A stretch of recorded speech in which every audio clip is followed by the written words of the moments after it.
بسم اللہ الرحمن الرحیم۔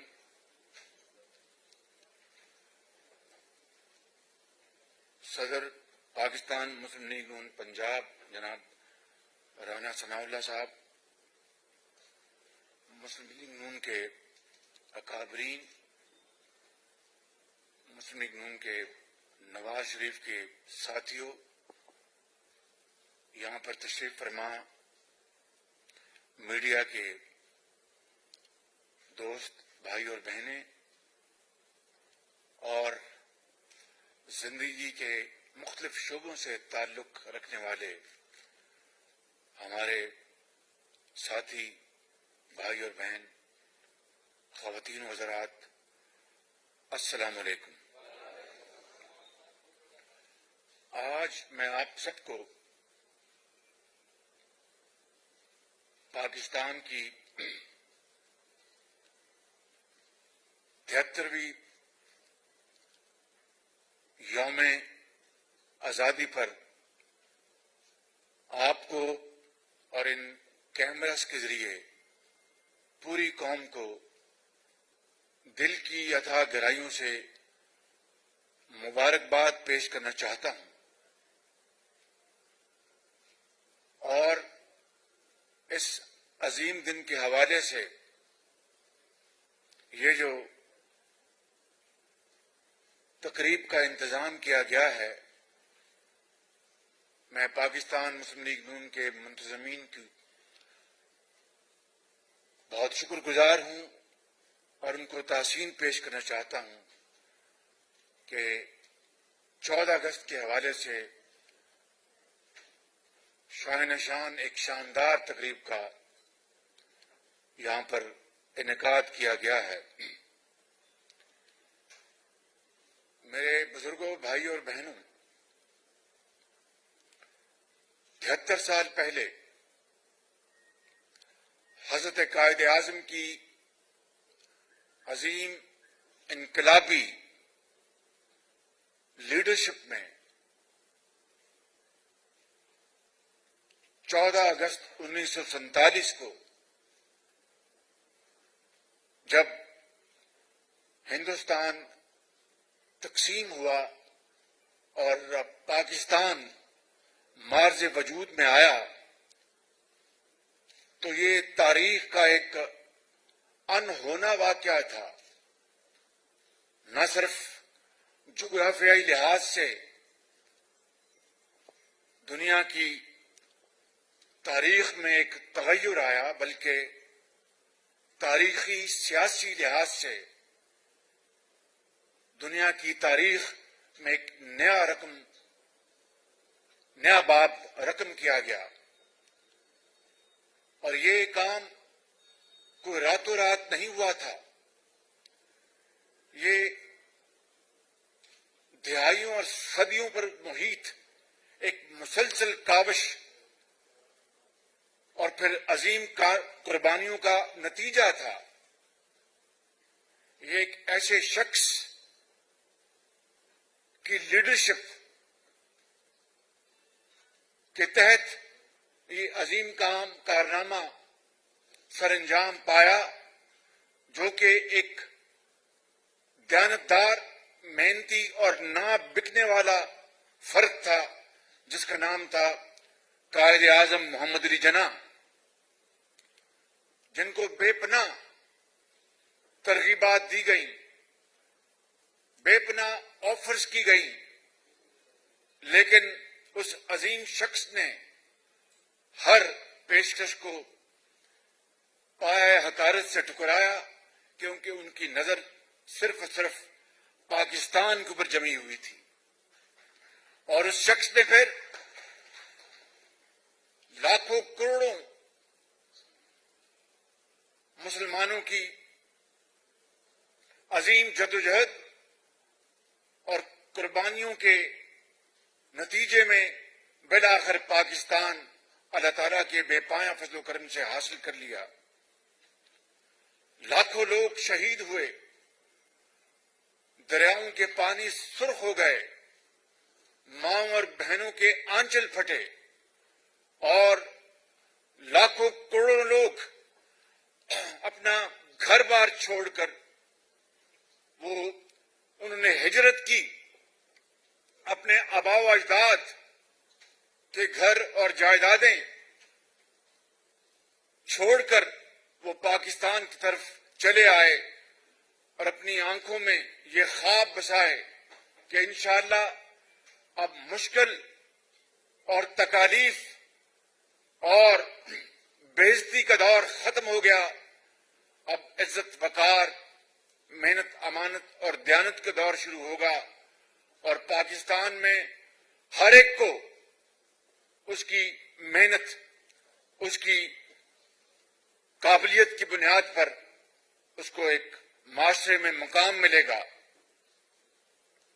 اور اگر آپ نظر دوڑائیں تو 73 سال میں یقیناً اللہ تعالیٰ کے فضل و کرم سے پاکستان کو بے شمار کامیابیاں نصیب ہوئی، اور میں سمجھتا ہوں کہ سب سے بڑی کامیابی جو پاکستان کو ملی وہ پاکستان کا ایٹمی طاقت بننا تھا، اور یہ کوئی معمولی اچیومنٹ نہیں تھی، یہ کوئی معمولی اچیومنٹ نہیں تھی، اور اس سفر میں تمام حکومتیں، تمام پولیٹیکل پارٹیز کی لیڈرشپ، تمام ادارے اور کروڑوں عوام کی قربانیاں سب شامل ہیں، تب جا کر پاکستان ایٹمی طاقت بنا، اور آج دشمن پاکستان کی طرف اللہ تعالیٰ کے فضل و کرم سے میلی آنکھ سے نہیں دیکھ سکتا۔ اسی طریقے سے میرے بزرگوں، بھائیوں اور بہنوں، اور بھی بے شمار پاکستان کی جو بیلنس شیٹ ہے اس میں کامیابیاں رقم ہیں مختلف ادوار میں، لیکن اگر ہم اپنی کمزوریوں کی طرف اگر نظر دوڑائیں تو وہ بھی بے شمار موجود ہیں۔ مثال کے طور پر آج اگر پاکستان ایک ایٹمی طاقت ہے تو بدقسمتی سے دوسرے ہاتھ میں کشکول ہے۔ میں نے پہلے بھی یہ بات کئی مرتبہ یہ واشگاف الفاظ میں کہی ہے کہ آگ اور پانی اکٹھے نہیں ہو سکتے، کشکول اور ایٹمی طاقت دونوں اکٹھے نہیں چل سکتے، لہذا وقت کی اہم ترین ضرورت ہے کہ کشکول کو توڑا جائے، مگر یہ نعرہ دہائیوں سے چلا آ رہا ہے اور ہنوز ابھی تک یہ کشکول سے ہماری جان نہیں چھوٹ رہی، اور کمبل کی طرح یہ کشکول ہمارے جسم کے اوپر پوری طرح لپٹا ہوا ہے، لیکن یہ کسی کا کوئی جادو نہیں، کسی کا ہمارے اوپر کسی نے اس کو ہم پر ٹھوسا نہیں، یہ ہماری اپنی فطرت ہے، نہ نوری ہے نہ ناری ہے۔ اگر ہمیں کشکول کو توڑنا ہے تو جس طرح ایٹمی طاقت پاکستان بنا، اسی طرح ہم کشکول کو توڑ سکتے ہیں۔ شرط یہ ہے کہ اس کے لیے تیار ہوں، اس کے لیے ہم پوری طرح اپنے آپ کو اس کے اہل بنائیں، تب انشاءاللہ وقت آئے گا کہ کشکول ٹوٹ جائے گا، وگرنہ ہم نے آزادی تو حاصل کر لی مگر وہ قومیں وہ آزاد نہیں ہوتی جو معاشی طور پر آزاد نہ ہوں۔ آج معاشی طور پر ہم بدقسمتی سے آزاد نہیں ہیں۔ IMF کا آپ دیکھ لیں کہ اتنا دباؤ کہ موجودہ نااہل حکومت، آج 14 اگست ہے، میں کوئی یہاں پر کوئی ڈیوائسو بات نہیں کرنا چاہتا جس سے کہ ہماری آج کی جو دن کی جو تقریبات ہیں اور خوشیاں ہیں ان کو میں کسی طور بھی ان کو تکلیف نہیں پہنچانا چاہتا، لیکن حقیقت یہ ہے کہ آج IMF کا اتنا پریشر ہے کہ اس سال بجٹ میں ہم ایک عام تنخواہ دار کی تنخواہ بھی نہ بڑھا سکے۔